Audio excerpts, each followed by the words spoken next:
Hello and welcome to The Daily Space. I'm your host, Dr. Pamela Gay, And I am your host, Beth Johnson. and we are here to put science in your brain. We periodically get to share news stories about solar systems where planets or moons orbit in cool rhythms. In our own solar system, the Galilean moons of Jupiter have their own syncopated beat, with Ganymede taking the baseline and orbiting once for every 2 Europa orbits and 4 Io orbits.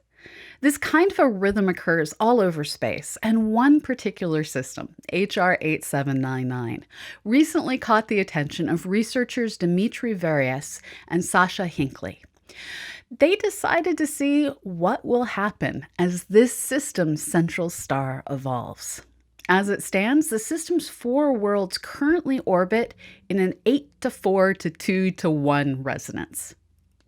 But as the system's bright, hot A-type star loses mass, those orbits will expand, and the planets, all larger than Jupiter, will violently interact as they drift a bit too close together and gravitationally fling one another around like planetary nunchucks. The details of what will go down weren't actually possible to determine because changing planetary positions by even a centimeter at the beginning of the model would lead to massive differences at the end of the model. And if those worlds have moons, their actual positions may wander significantly more than a centimeter. According to Varus, the planets are so big and so close to each other, the only thing that's keeping them in this perfect rhythm right now is locations of their orbits. All 4 are connected in this chain. As soon as the star loses mass, their locations will deviate. Then 2 of them will scatter off one another, causing a chain reaction amongst all 4. I have to admit, I now really want a Star Trek episode or something about a star system ending this way. Science fiction writers, you have your prompt.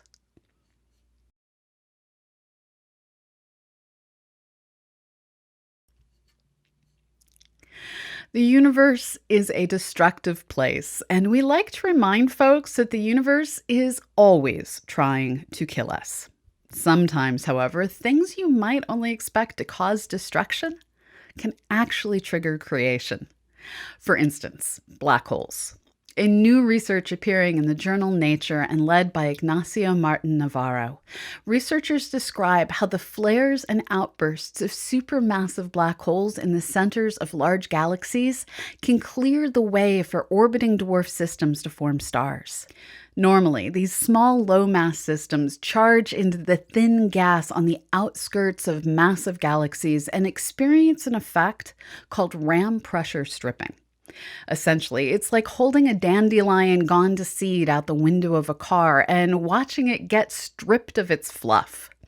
The gas just pushes everything not held on too tightly out of the system. When black holes misbehave and outburst, however, they push all that thin gas out of the region above and below the galaxy, allowing the satellite galaxies in polar orbits to keep forming stars. So there you go. One black hole's destruction means surviving star formation for passing dwarfs with just the right orbit. Destruction is a terrible motivator for science, but it does motivate science.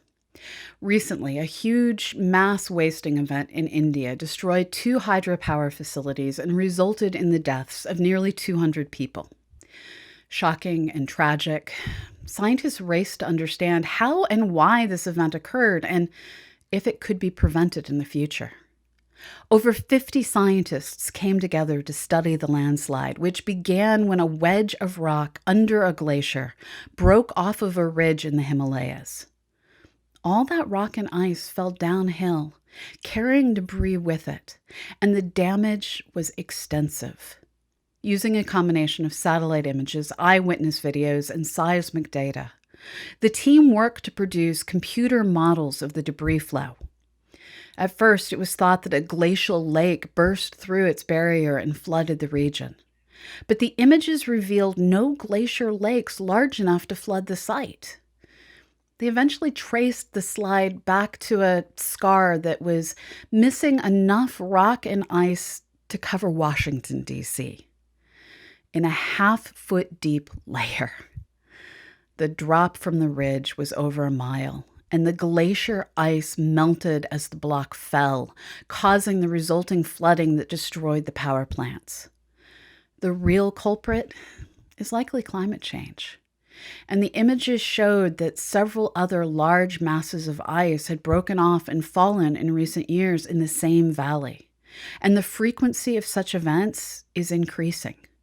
More study is needed to determine how to prevent such tragedies, which killed more than 200 people, from happening again in the future. The work was published in the journal Science.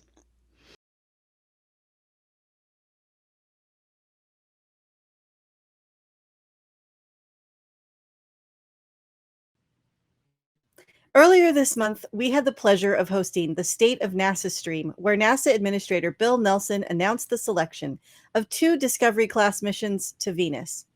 The first, Da Vinci Plus, will have a descent sphere that plunges through the atmosphere and measures the composition. It will also take high-resolution pictures of the surface to determine if Venus had plate tectonics and/or an ocean. The second mission is Veritas, which is an orbiter that will map out the surface geology using synthetic aperture radar and determine the rock types with infrared instruments. Then, in a surprise twist, last week the European Space Agency announced the selection of their 5th medium-class mission, Envision, which is going to Venus as well. Also an orbiter, Envision intends to gather data about everything from the inner core to the upper atmosphere of our harsh sister planet. All of these missions will help us gain an understanding of just how Venus formed and evolved, and maybe even why it did so differently than Earth. Joining me now are 2 scientists from the Planetary Science Institute.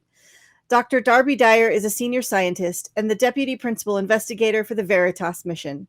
Dr. David Grinspoon is also a senior scientist and a co-investigator for the Da Vinci Plus mission. Both have spent the last decade pushing for a return to Venus, and I know they are incredibly excited about their mission selections. Thank you both for being here today, and welcome.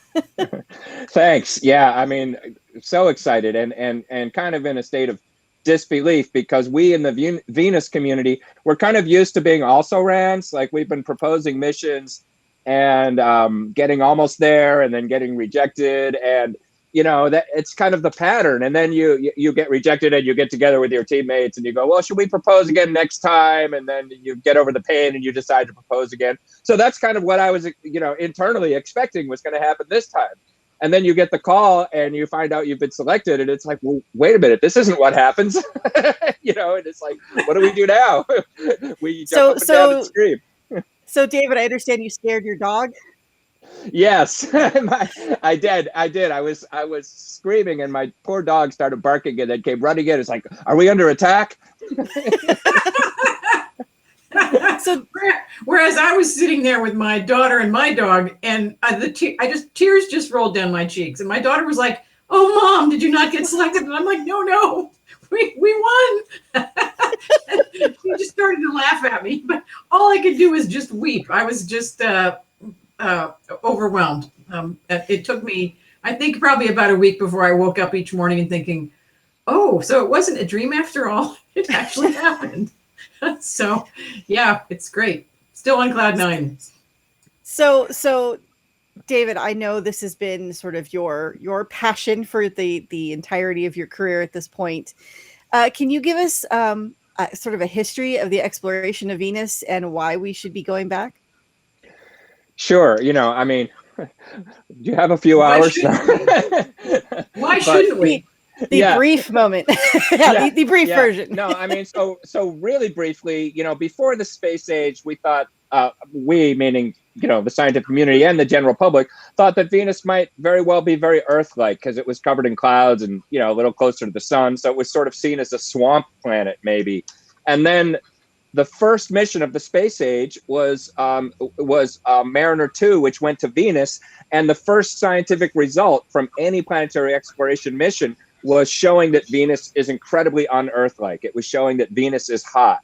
And then, after that, there was a series of missions of US and Soviet of kind of characterizing just how hot and how intensely different from Earth that environment is. And then a big breakthrough was a mission called Magellan in 1990 through the early 90s, which mapped the whole planet, or most of the planet, in radar, which at the time seemed amazing, but now we see as like not high resolution enough for the questions we really want to answer, which is what we're going to do next. And then, since then, the US hasn't done anything. Fortunately, the Europeans and the Japanese have had a couple of small orbiters. So we've learned more about the atmosphere, but we really haven't taken those next steps, which are to, enter directly into the atmosphere with 21st century instruments and see what it's made out of, and to orbit with 21st century instruments, really get detailed maps, which is what these two missions are going to do. So Darby, I know David has been looking forward to this on so many levels. We've talked to him about it for years. What's your perspective? Where did you come from at putting in Veritas as a mission?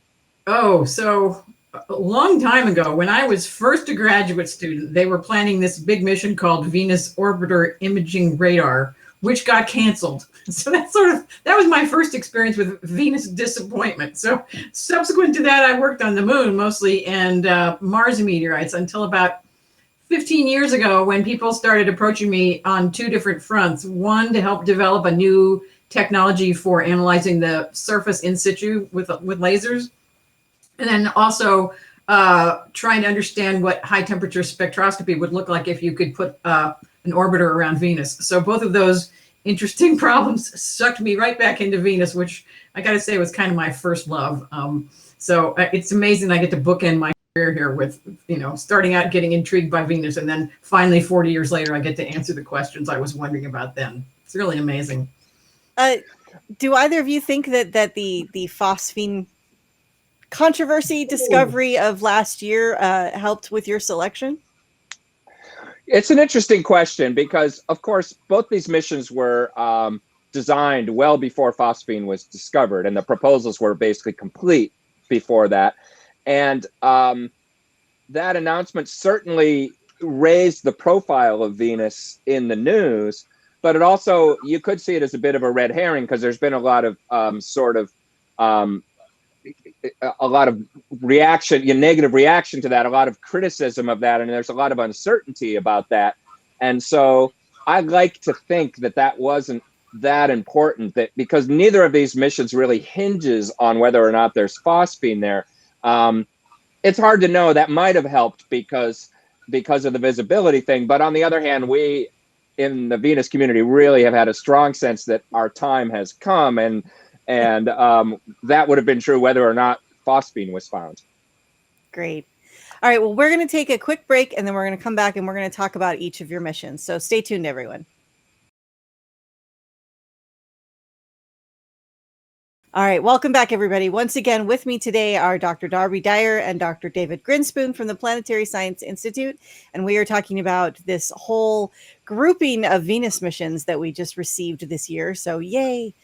So Darby, you are the principal investigator on Veritas. Tell us your elevator pitch Veritas description. So in planetary science, one of the first things you always do when you go to a planet is look at the topography and look at the rock types. And as a geologist, that's the first thing I want to know about any planet. And so that's what Veritas is going to do. We're going to improve the resolution of the topography by 2 orders of magnitude over Magellan, which was 35 years ago.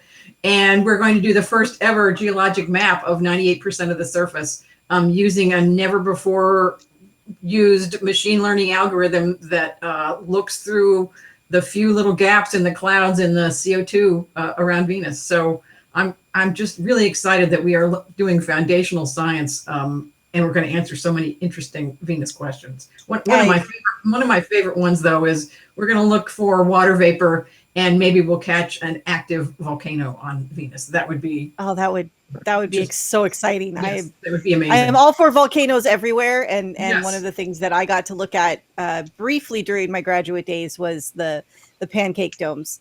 So I'm really excited to find out if those are more recent than we think. Yep, I love pancake domes. My favorite Venus feature. That maybe in the tick craters are also cool, but the pancake domes are pretty darn neat. So David, how about your elevator pitch for Da Vinci Plus?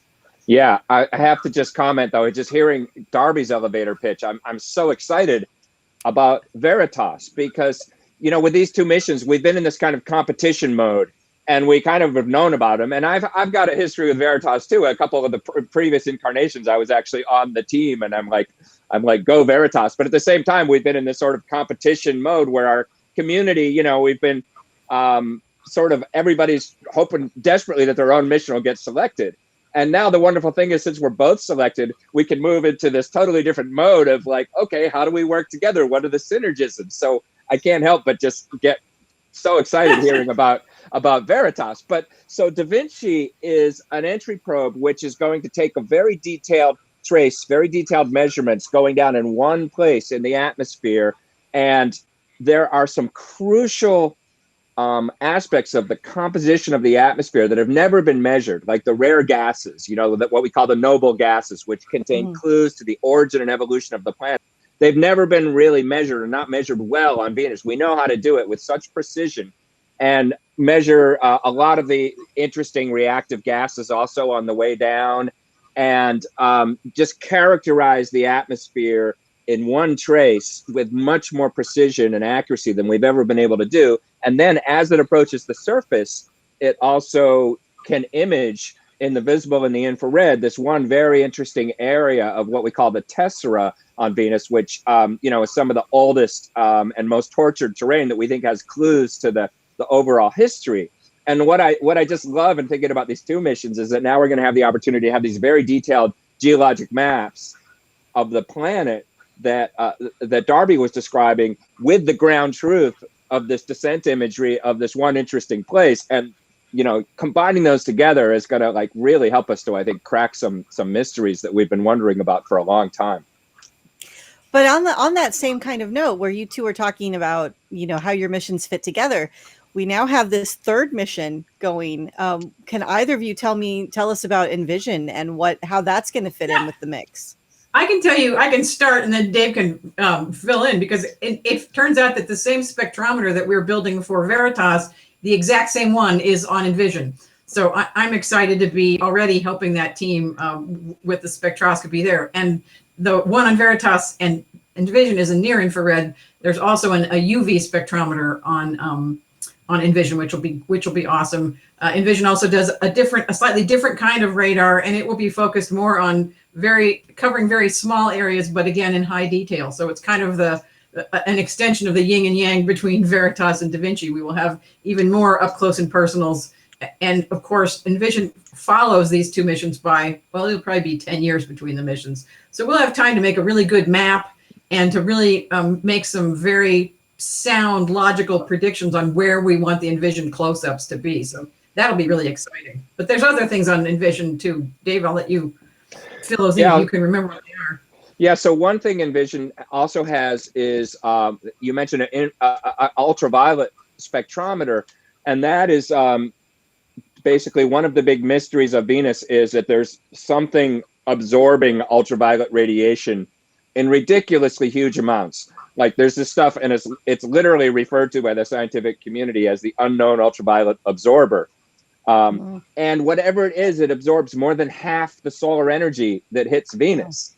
And we don't know what it is. And it's almost an embarrassment because we've been studying Venus with all these missions and all these instruments for decades.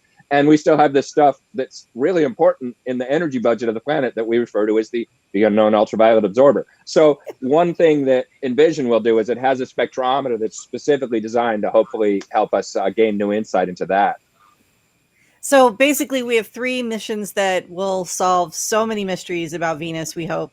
And I am really excited for all of you. I am really excited for the science. I'm now, I think I'm Team Venus a little bit here. So go Beth, go. thanks guys. Don't forget, we need a lander though. We're not done. Oh yeah, Oh, we're going to do more in the future. We're going to do balloons. We're going to do We're landers. on a roll. Yes. Ultimately, isn't we'll do a sample return. Everything is Venus. All right. Thank you both for joining us today, and thank you for your patience for getting this interview done. We really appreciate it, and thank you for being on and for being here. So we will have you back when there are updates and results, and we're very excited for both of you. So thank you again. Thanks Thank a you. lot, and congratulations, Darby. And same to you, David. Thanks.